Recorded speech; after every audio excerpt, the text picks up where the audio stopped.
Hi, my name's Peter Warren, Joint Managing Director of Finura. Today I'm going to talk to you about a couple of issues we see when businesses are making large technology changes or even still moving to the world of self-licensing and all the technology choices that come with that. I think it's important to start, well, what can go wrong with poor technology decisions? And increasingly we find most businesses have lived some experience of a technology decision that didn't go to plan. And there's a fine line between experimentation and acknowledging that sometimes it's not always going to go perfect to perhaps that were avoidable mistakes from the outset. And much in the way that you coach your clients to sort of avoid, life-changing financial mistakes, we would encourage businesses to sort of think in a similar way. The two ones that are often not well understood, but we hear every time we talk to a business has had a tech project go off the rails is definitely on employee morale. So we do find that employees where potentially particularly your back office staff who maybe could have seen this coming, will often find that if a technology project's gone off the rails, when it comes to sort of righting that wrong or doing things in the future, they become pretty skeptical as to whether it's going to work or not. So the business can lose a lot of its confidence when these things go wrong. The second one I think is really pertinent for a small business in the sense that we only have limited bandwidth as small business owners. So when you choose to do something, you're also saying no to a whole bunch of other things as well. So this is why we feel that the rigor around making a tech decision has to be, pretty strong. It's got to have very clear revenue or certainly costs or efficiency, client benefits to sort of make those tech projects stand up. So they're obviously one of just a number of things that we see when things don't go to plan. Why were tech decisions avoidable? We often see just a lack of due diligence across the board. So obviously when getting self-licensed, it's really tempting to be a kid in the candy store. You've got all this new choice now, but with choice comes complexity and unintended consequences. We find many businesses will have a really disciplined process for choosing investments for their clients and running compliance committees and investment committees, but rarely run a technology process, for lack of a better term. So what we encourage our clients to do is have a reasonably standard due diligence process they like to put technology vendors through.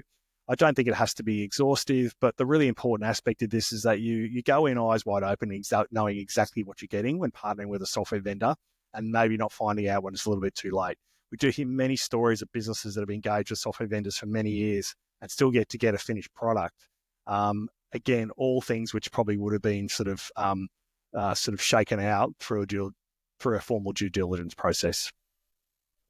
It's really important also to sort of make tech decisions which are just aligned to your scale and business capability. So we do find that some businesses who are smaller will often overcomplicate their technology. Contrary to popular belief, we do take a simplicity first approach with this. For most organizations, it's quite rare that you'll have a dedicated technology resource, which is obviously why a lot of businesses will partner with firms like us. But I suppose at the end of the day, for most businesses, practice managers will wear the tech hat from time to time, or increasingly some advisors. But if it's not your full-time job, it's hard to be great at it. And so what we would say is, if that is your business, probably err on the side of choosing less tech than more tech if you're finding it hard to keep up with. It's only really the large sort of IFAs and licensees where we do see dedicated technology resources in-house, and that's often where you can get a little bit more strategic with making some bigger technology bets yourself. One observation that we do find is that businesses are often quite surprised by how much technology costs when they've got to pay for it directly themselves. Many technology costs are bundled into your licensee fees or captured into large sort of buying group arrangements, and people often don't exactly know what the costs are. We often find many businesses just simply don't know what they're spending on a whole variety of software. So they'll often have a very limited set of reporting data in Xero, what they're spending on their Microsoft licenses, for example, but really not be across all the other items. So we like to see a bit more rigor of that. The other component that's less widely understood is that it's not just about buying software and paying for licenses. With software often comes configuration, other costs, maintenance, integration costs and support. So they are all things that are not factored in. Often businesses don't even factor in training. And that is a huge component we feel moving forward, particularly when you want to take advantage of AI. Our suspicion is for every dollar you spend on AI solutions, you'll probably spend $9 on training your employees in the future to get the maximum value. So they are things which are underappreciated. So the final sort of thing I just want to finish on is a bit of a checklist, I guess, when sort of taking that step to either make a big technology change or moving to self-licensing. So first one is understand what the technology change costs are going to be. For many people, it does require a change in software. So what are those costs to either exit your current arrangements and move on to the new one? That can be obviously setup costs, data migration costs, and working with consultants is a big part of that as well. Do I need to buy any new software licenses, perhaps that my licensee provided for me, and now I've got to go out of my own? What are they, and have I budgeted for them? I've spoken about implementation and configuration. Cybersecurity, that's a whole different session, but often as the new AFSL, you are now responsible for all those cybersecurity issues yourself.